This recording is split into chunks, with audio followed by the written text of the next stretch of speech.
Sistema hematopoyético. Acá vamos a reconocer nosotros, solamente si ustedes han visto, hay dos láminas nada más. Uno es de la lámina periférica de un extendido sanguíneo y la otra es la lámina de coágulo sanguíneo. Pero de la lámina periférica hay varias células que tienen que ustedes reconocer.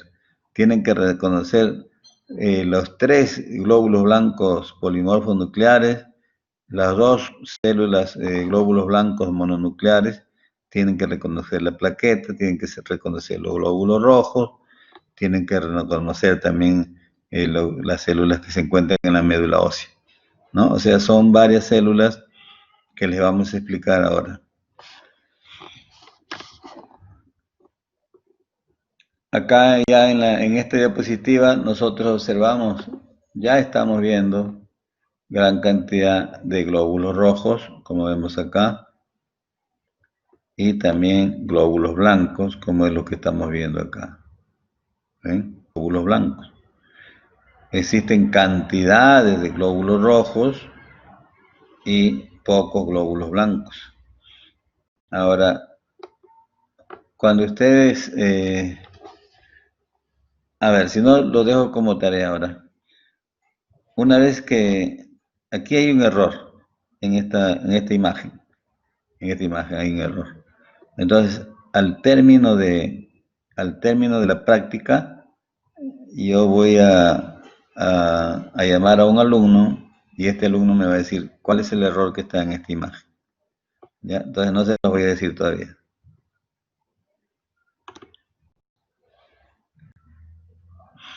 Bien, entonces, el objetivo de la práctica es reconocer los elementos formes, o sea, reconocer las células sanguíneas. Para eso tenemos una muestra de extendido de sangre periférica. La coloración que se utiliza es la coloración de Ray. ¿Cuál es el objetivo? Reconocimiento de las células, elementos formes de la sangre, como son los glóbulos blancos y los glóbulos rojos. De acuerdo a la descripción, podrán ver algunas células a 400X y en la mayoría de casos vamos a ver con objetivo de inmersión, o sea, a 1000X.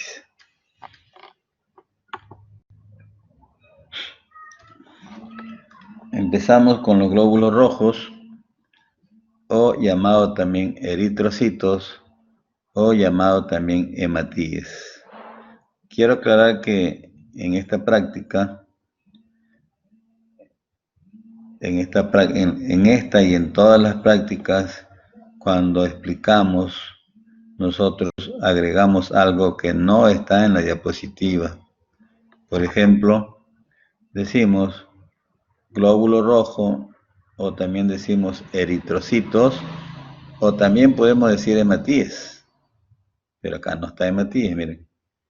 Pero ya se les está explicando que el otro nombre del glóbulo rojo, eritrocito, también se le llama hematíes. ¿No? Todo eso tendrán que anotar ustedes aparte, todo lo que no está en la diapositiva. El promedio del diámetro de este glóbulo rojo, el tamaño es de 7.5 micras. O sea, es el promedio.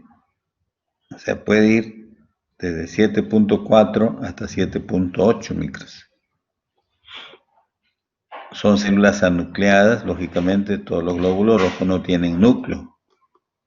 Se tiñen de color rosado, o sea, acidófilos, y tienen una zona central clara, porque esta célula es bicóncava. Y si es bicóncava, en la parte central es más delgada, y en la parte periférica tiene mayor grosor.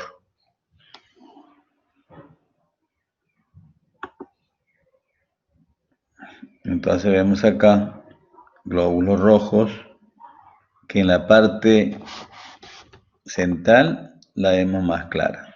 Todos los glóbulos rojos casi está más claro, pero la parte periférica está más teñida.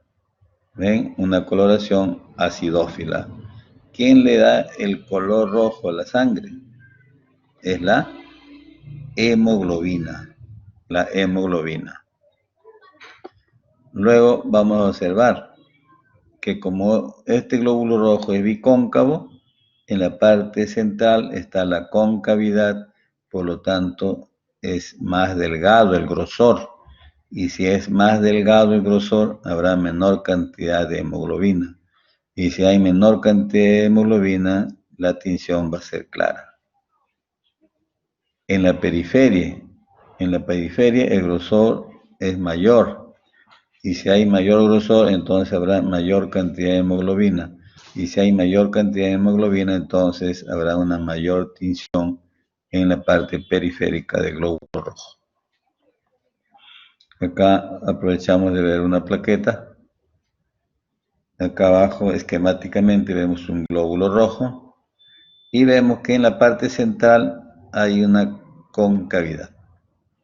Entonces, acá en la parte del glóbulo rojo de perfil, vemos cómo hay una concavidad hacia un lado y acá hay otra concavidad hacia el otro lado. Entonces, si tiene dos concavidades, es bicóncavo. Y como vemos acá, la parte periférica es más gruesa y la parte que está excavada acá, porque es concavidad, en la parte central es más delgada. Por eso la parte central se ve más clara. Entonces decimos, los eritrocitos son un disco bicóncavo. Mide, ya saben, 7.5 micras.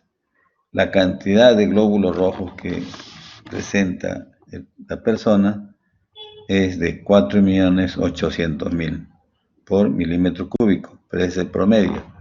Lo normal va desde 4,5 millones hasta 5,5 millones en el varón. En la mujer es medio millón menos. O sea, va de 4 a 5 millones.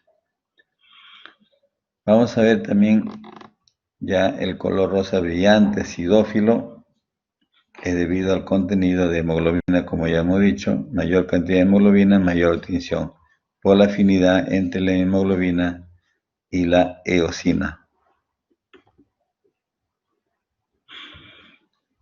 Una vez que hemos visto ya los glóbulos rojos, vamos a ver los glóbulos blancos o leucocitos. Y dentro de ellos vamos a ver que existen dos grandes grupos, los granulocitos y los agranulocitos. A los granulocitos también se le llama polimorfo nuclear y a los agranulocitos se le llaman mononucleares. Se le llama polimorfo nuclear porque presenta un núcleo polimorfo lobulado. Y estos granulocitos se dice así porque presenta gran cantidad de granulaciones en su citoplasma. Acá observamos gran cantidad de hematíes o glóbulos rojos. Observamos acá un eosinófilo característico, sus núcleos de forma de lente.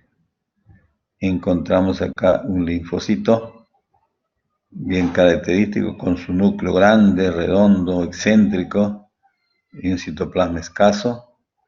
Encontramos acá un neutrófilo segmentado. Después vamos a detallar uno por uno. Los neutrófilos. Los neutrófilos son los leucocitos que se encuentran en mayor cantidad en la sangre periférica y van a constituir el 60 a 70% del total. Cuando se realiza un hemograma, lo que se hace es observar 100 glóbulos blancos. De esos 100 glóbulos blancos, 60, 70 son neutrófilos. Pero también hay la cantidad de linfocitos que es de 20 a 40%. Entonces, vemos nosotros cómo cuando se realiza el conteo, se realiza la fórmula leucocitaria. Y vuelvo a repetir, los neutrófilos son los que se encuentran en mayor cantidad, 60 a 70%.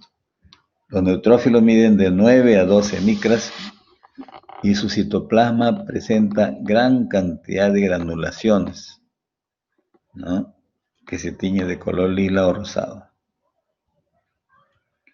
Acá en esta imagen, por ejemplo, observamos una célula que viene a ser el glóbulo blanco y observamos el citoplasma con granulaciones y observamos el núcleo segmentado. Entonces esto corresponde a un neutrófilo. Dentro de los neutrófilos vamos a observar que hay 4 tipos de neutrófilos. Los neutrófilos mielocitos, los neutrófilos metamielocitos, los neutrófilos abastonados y los neutrófilos segmentados. Los neutrófilos mielocitos se caracterizan porque son células que presentan en su citoplasma también granulaciones, pero aparte vemos la característica del núcleo que es de forma ovalada o redonda. No lo encontramos nosotros en una persona sana.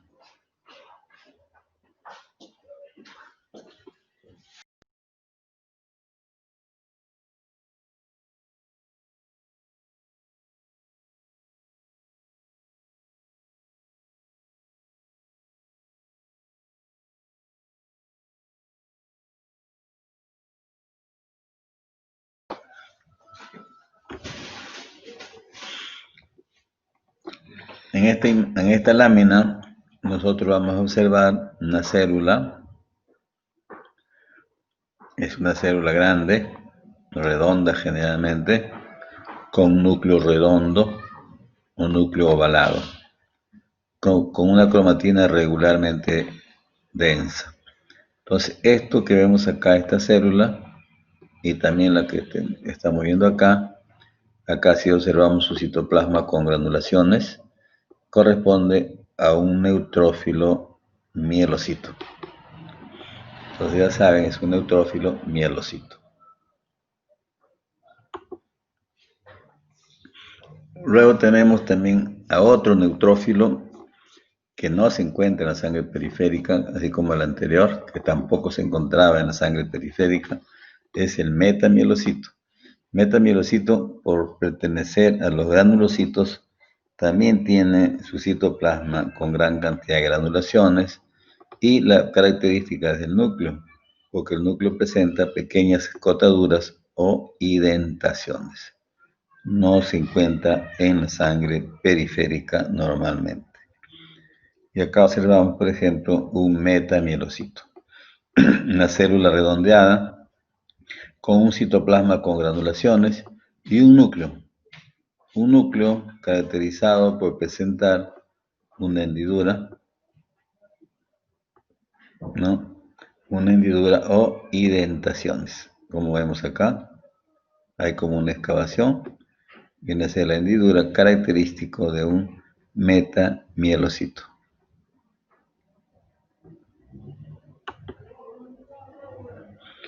Luego tenemos los neutrófilos abastonados. Como su nombre mismo lo dice, forma de bastón, en forma de callado o en forma de banda. No se segmenta, no está segmentado.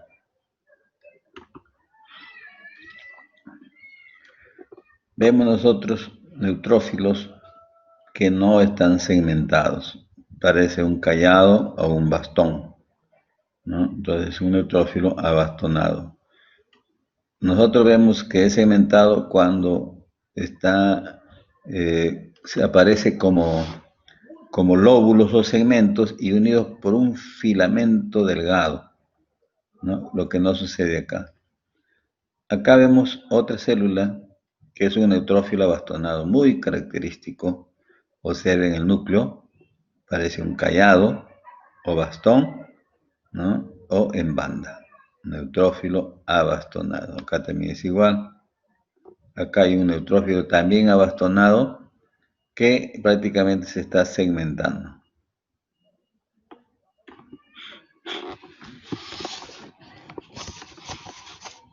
Acá observamos ya con objetivo de inmersión, observamos un neutrófilo y ustedes observan su núcleo en forma de un callado, ¿no? En forma de banda o bastón. Neutrófilo abastonado. Acá a 400X encontramos también un neutrófilo y ustedes observan el núcleo como tiene la forma de una U prácticamente, y esto corresponde a un neutrófilo abastonado. Luego vemos nosotros ya el neutrófilo segmentado. Debemos aclarar acá y ampliar un poco que el neutrófilo en banda o bastonados, sus valores normales son del 0 a 4%. O sea, no debe de existir más de 4 bastonados en la sangre periférica. Cuando nosotros encontramos más de 4 o 5 bastones, ya nos estamos imaginando que puede haber un problema de una infección aguda. Pero, por ejemplo, cuando nosotros sospechamos de un paciente que tiene un dolor en fosa ilíaca derecha, luego pensamos en que es una apendicitis. Y para sospechar o corroborar si es apendicitis pedimos un hemograma. ¿Y qué es lo que tenemos que encontrar en un hemograma? Una leucocitosis con desviación a la izquierda. ¿Y qué cosa es leucocitosis? Leucocitosis es el aumento del número de células, de glóbulos blancos. Lo normal de glóbulos blancos es de 5.000 a 10.000 leucocitos. 5.000 a 10.000 leucocitos. Si encontramos nosotros más de 10.000, llámese 12.000, 14.000, etc., se trata de una infección. Y si aún le agregamos nosotros a que aparte de que tiene más de 10.000 leucocitos, aparte encontramos más de 4 bastones, decimos una leucocitosis con desviación a la izquierda.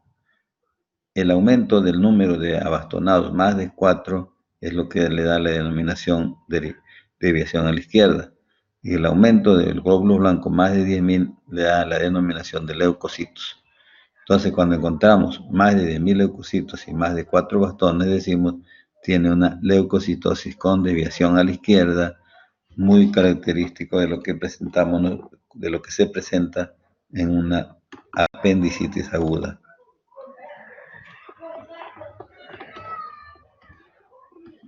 Luego nos encontramos con esta diapositiva para explicar el otro neutrófilo, que es el neutrófilo segmentado o neutrófilo maduro. Este neutrófilo segmentado o maduro se caracteriza por presentar un núcleo con segmentos o con lóbulos y generalmente debe tener de 2 hasta 4 lóbulos o segmentos. Estos neutrófilos segmentados solamente debe tener hasta 4 lóbulos, pero si tiene más de 4 lóbulos, 5 lóbulos, 6 lóbulos, decimos es un neutrófilo segmentado, hipersegmentado, neutrófilo hipersegmentado, muy característico del paciente con desviación a la derecha. O sea, si tenemos leucocitos más de 10.000 y tenemos neutrófilos, varios neutrófilos hipersegmentados, decimos leucocitosis con desviación a la derecha. Y eso se presenta en pacientes que tienen anemia megaloblástica. Acá observamos, ustedes ven bien clarito, gran cantidad de glóbulos rojos.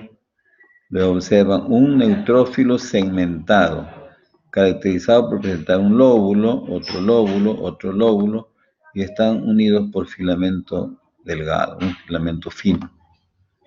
Acá también encontramos otro neutrófilo segmentado, como ven, un lóbulo, 2 lóbulos, 3 lóbulos, unidos por filamentos finos. Neutrófilo segmentado. Acá igualmente, otra imagen de neutrófilo segmentado. Y acá, en esta parte, tenemos nosotros para diferenciar para diferenciar un neutrófilo en banda y un neutrófilo segmentado. El de arriba, por ejemplo, es un neutrófilo con un núcleo grueso que no se segmenta, forma de callado y que se denomina neutrófilo abastonado en banda. Y acá tenemos otro neutrófilo que sí observamos 3 lóbulos o 3 segmentos, 1, 2, 3, y que estos segmentos están unidos con un filamento delgado. Entonces decimos neutrófilos segmentados. Acá también tenemos otra imagen de gran cantidad de neutrófilos segmentados. Acá también, pero acá destaca esta célula que viene a ser un neutrófilo con un núcleo encallado en bastón grueso y corresponde a un neutrófilo abastonado.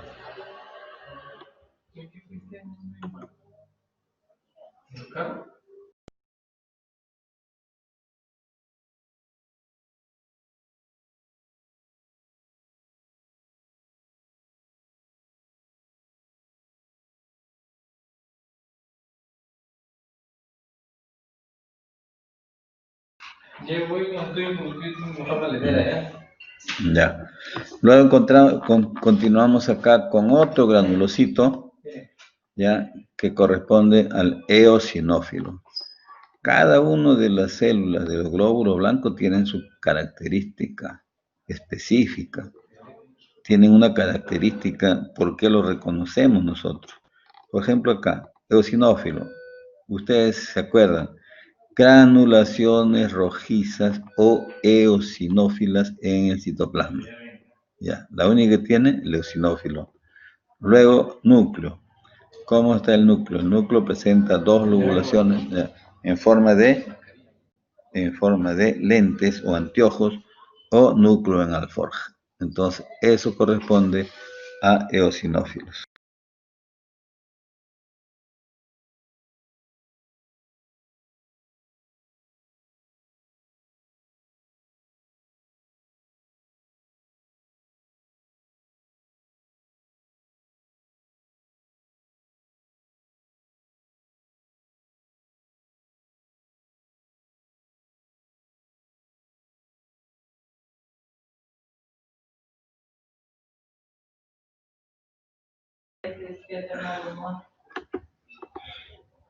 Acá vemos un eosinófilo, como le decía, característica importante, citoplasma con granulaciones rojizas, eosinófilas, y observen el núcleo. Bilobulado, un lóbulo y otro lóbulo, y unido ambos lóbulos con un filamento unido de cromatina, filamento delgado de cromatina. Y vemos nosotros que da la apariencia de anteojos o núcleo en alforja.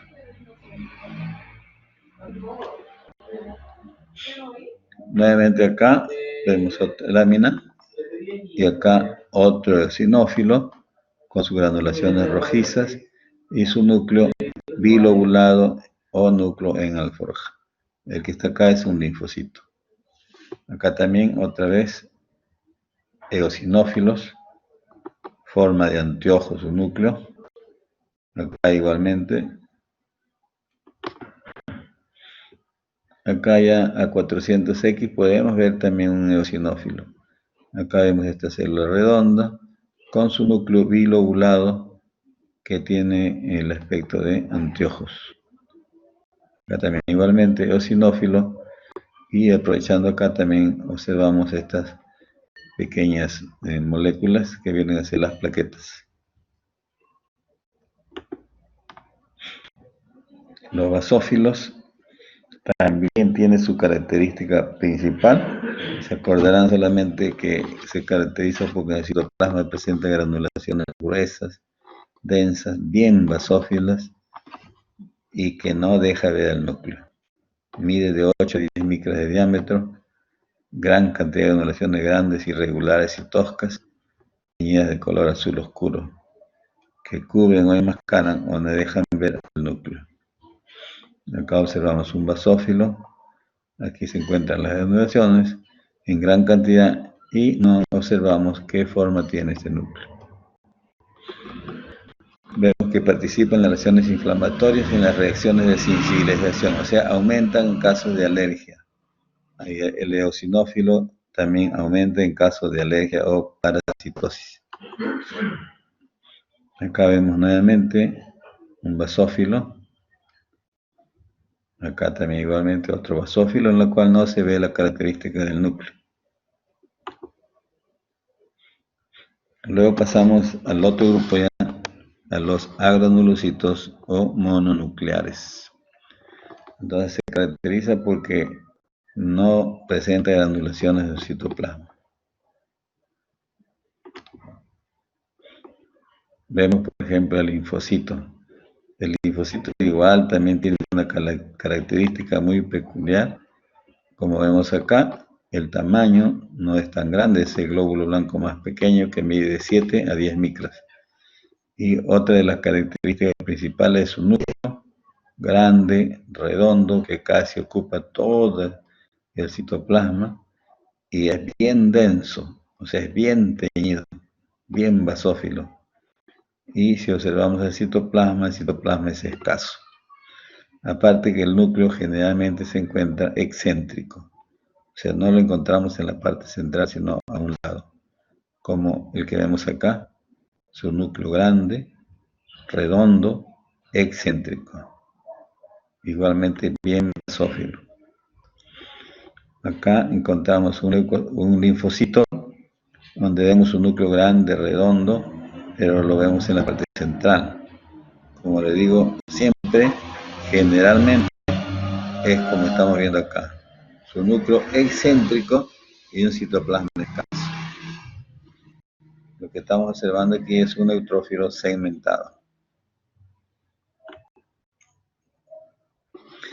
Luego del linfocito pasamos a ver al monocito, que es el glóbulo blanco más grande que encontramos en la circulación periférica.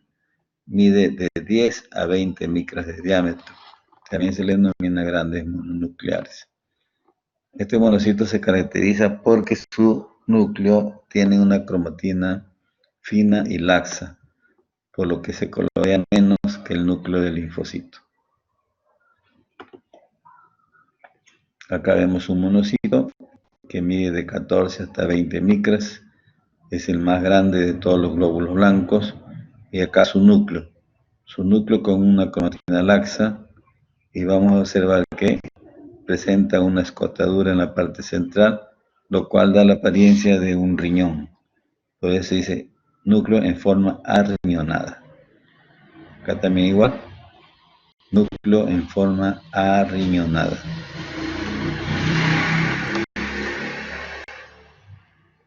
Un monocito, acá ven su núcleo, no es tan denso, tiene una escotadura en la parte central, lo que le da la apariencia de un núcleo en forma arriñonada. Igualmente acá también tiene una hendidura, prácticamente una excavación en la parte central que da la apariencia de un riñón.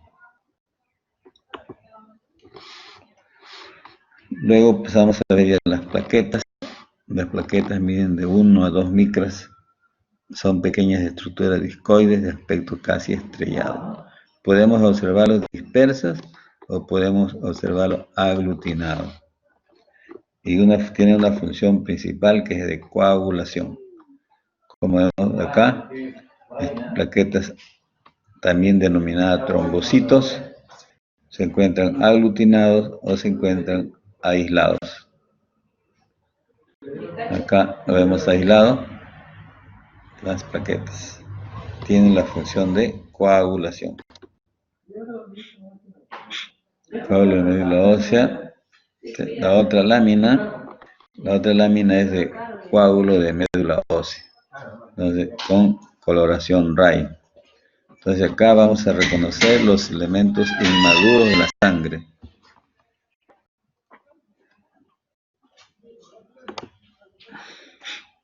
Aquí observamos, por ejemplo, la médula ósea. Tenemos que aclarar que existen médula ósea roja y médula ósea amarilla. La médula ósea roja la encontramos nosotros a nivel de la epífisis, entre el hueso trabecular. Y la médula ósea amarilla la encontramos en el canal de la diáfisis, en la parte central el canal de la diáfisis.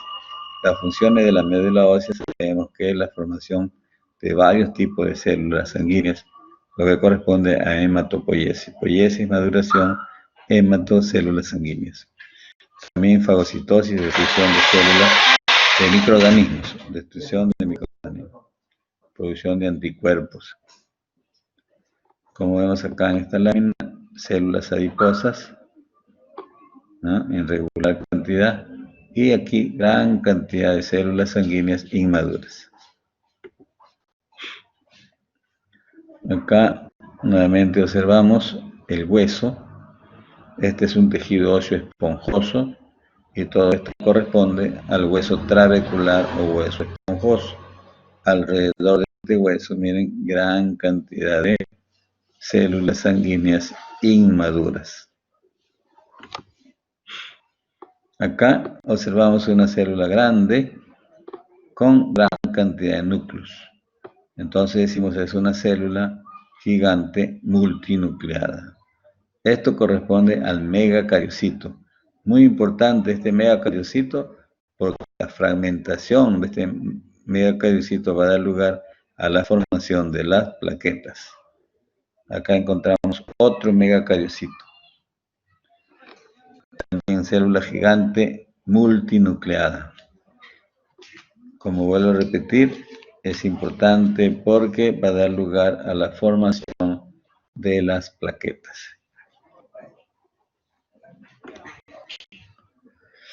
Acá vemos nosotros también en coágula médula ósea.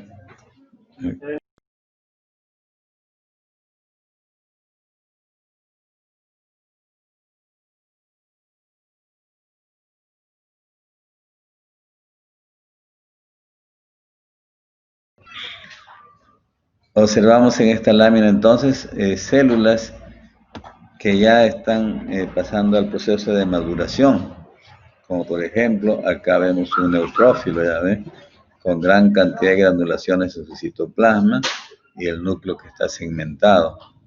Acá vemos un monocito con su núcleo en forma arriñonada, un núcleo que tiene una coloración, una cromatina laxa. No es muy oscuro el núcleo, no es denso prácticamente. Sin embargo, aquí miren, este es un linfocito y miren el núcleo. Tiene una cromatina densa, citoplasma escaso.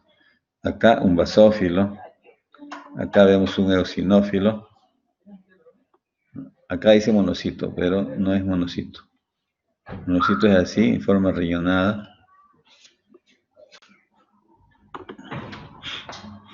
Luego también vamos a encontrar células inmaduras de los glóbulos blancos, como ya hemos visto, el metamielocito y el mielocito. El metamielocito, por ejemplo, tenemos acá, que se caracteriza por un núcleo que presenta una escotadura o indentaciones, ¿no?, que corresponde al núcleo característico del metamielocito. Pero también tenemos mielocito, acá una célula más grande, con un núcleo oval o redondeado, al igual que la célula que está acá.